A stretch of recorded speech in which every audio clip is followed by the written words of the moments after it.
Bonjour,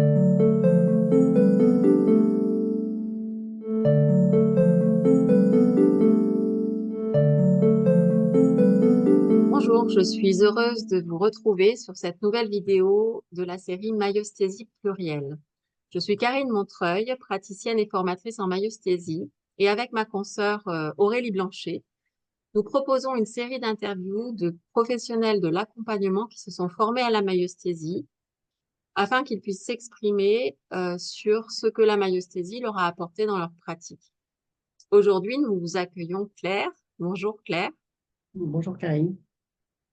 Alors Claire, toi, tu es médecin généraliste depuis 40 ans environ.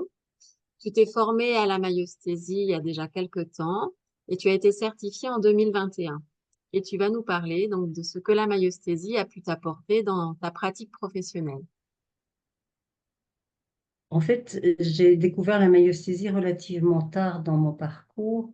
En terminant les études de médecine, je me suis rapidement aperçue que j'avais pas la capacité d'accompagner les patients dans leur souffrance psychologique. Il y a bien sûr les médicaments, mais souvent ça ne suffit pas pour pouvoir être vraiment efficace. Et je sentais bien que l'accompagnement, c'était quelque chose d'important. Alors, je me suis formée pendant longtemps, pendant quelques années, à toutes sortes de psychothérapies et j'ai découvert tout à fait par hasard, en surfant sur le web, le site de Thierry Tournebis, qui est le fondateur de la myosthésie. Et là, j'ai ressenti l'impression que c'était vraiment ce que je cherchais depuis le début, une manière d'accompagner au plus près le patient dans ce qu'il vit, dans ce qu'il ressent. Donc, j'ai commencé la formation en myosthésie et voilà, je trouve que ce qu'elle m'a apporté, c'est à la fois un savoir-être à travers la posture, à travers l'esprit d'ouverture que l'on acquiert en pratiquant la myosthésie, la bienveillance, comment dire, le non-jugement, le non-savoir. La posture est vraiment capitale, je trouve, en myosthésie. Il y a aussi tout le savoir-faire qu'elle Mhm. apporte avec ce paradigme qui pour moi est tout à fait nouveau, c'est que le symptôme est là spécialement pour, qu'il ne faut plus le Oui. combattre comme on le fait en médecine, et elle nous permet aussi cette formation de trouver les bons mots, de poser les bonnes questions, d'aider le patient à trouver les mots pour dire ce qu'il ressent, Hmm. savoir comment reformuler, savoir comment valider, etc. Comment euh, euh, euh, entretenir et clôturer un entretien de psychothérapie. Voilà, je trouve que c'était une formation vraiment complète, avec aussi le fait qu'elle permet un travail sur soi tout au long de la Oui. formation. Et ça, je trouve que c'est vraiment indispensable si on veut être adéquat avec le patient, c'est de faire un travail sur soi aussi.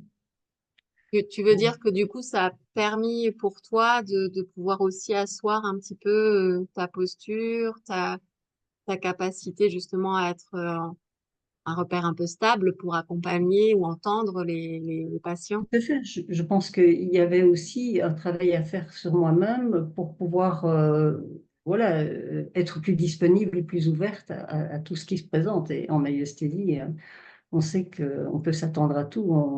On va de surprise en surprise souvent, mais voilà, l'esprit d'ouverture est vraiment capital. Il faut pouvoir l'acquérir à travers la formation.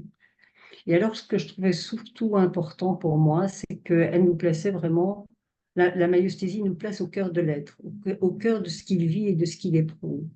Et c'est le seul endroit, je trouve, où on est à égalité, le patient et le praticien, on est vraiment dans cet univers de vécu, de vie, de ressenti.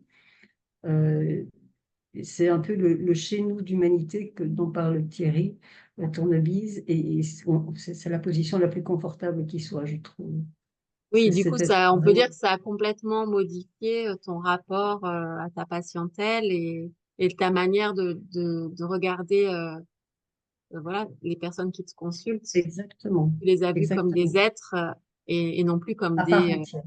Et ouais. pas uniquement des patients qui viennent avec une plainte physique ou organique, voilà, c'est un être complet qu'on aborde à chaque fois. Ouais.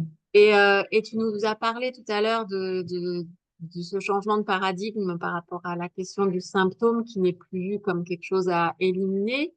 Est-ce que justement ça n'a pas été trop complexe pour toi en tant que formé d'une certaine manière à intégrer, parce que finalement c'est un peu comme si ça venait parfois en contradiction, alors qu'en fait ça finalement ça a dû pouvoir s'intégrer puisque tu nous en parles aujourd'hui. C'est sûr que quand on est en médecine générale, l'objectif, c'est de, à partir du symptôme, aboutir à un diagnostic, quelle est la maladie qu'on traite, et proposer un traitement le plus adéquat possible. Et donc, cette position-là, je suis obligée de la garder.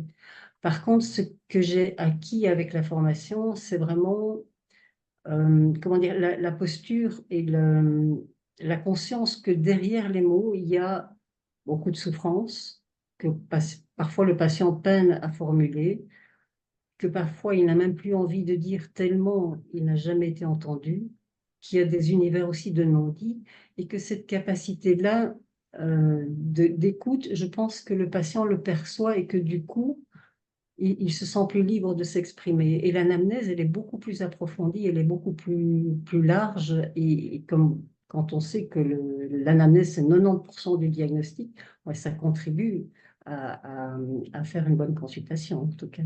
Ok. Bah, merci, en tout cas, c'est très intéressant de t'écouter. Et si est-ce que tu as des choses à ajouter ou sinon j'ai une dernière question pour toi qu'on n'aurait pas dite, qui te semble importante à partager? Je trouve que c'est un avis très personnel, mais je pense qu'on devrait diffuser la maïesthésie dans le domaine des soins de santé parce que ça contribue à la qualité des soins et au bien-être des soignants. Et ça, Mm, c'est infiniment appréciable. mm. Alors, il y a aussi le fait que maintenant, en tout cas chez nous, toutes les données médicales sont informatisées. Donc, on travaille en permanence avec un ordinateur qui vient un petit peu s'interposer dans la communication. Ça ne facilite pas les choses, mais si on garde la posture, je pense que voilà, tout reste Malgré possible. tout, oui, ça permet en un temps très court une vraie rencontre plutôt que de garder cette distance Oui, tout à fait, vraiment, vraiment. froide. Oui. C'est vraiment très appréciable d'avoir cet atout-là en plus, et cette compétence-là en plus, oui, c'est vrai. Et du coup, si tu avais à nous dire en une phrase ce que représente pour toi la maïesthésie, ce serait quoi les mots que tu garderais? Moi, ce qui est j'ai beaucoup réfléchi à cette phrase et je dirais que pour moi, la maïesthésie, c'est le bonheur d'une rencontre. Hmm. C'est vraiment ça, c'est le bonheur d'une rencontre avec soi ou avec l'autre et d'une rencontre qui est euh, profonde, intime et authentique. Et quoi de plus heureux que de pouvoir être enfin perçu dans ce qu'on est vraiment. Je Ouais, crois que c'est vraiment, considéré en fait. Ouais. oui, c'est ça. Et ça, Hmm. c'est vraiment inestimable. Inestimable. Ouais. Ok. Ben merci, merci beaucoup. Et Avec plaisir. merci d'avoir participé et contribué à, à cette envie, cet élan qu'on a avec Aurélie de partager en fait voilà ce que peut apporter la maïesthésie dans le domaine de l'accompagnement. Merci beaucoup Claire et Avec au plaisir. revoir. Au revoir.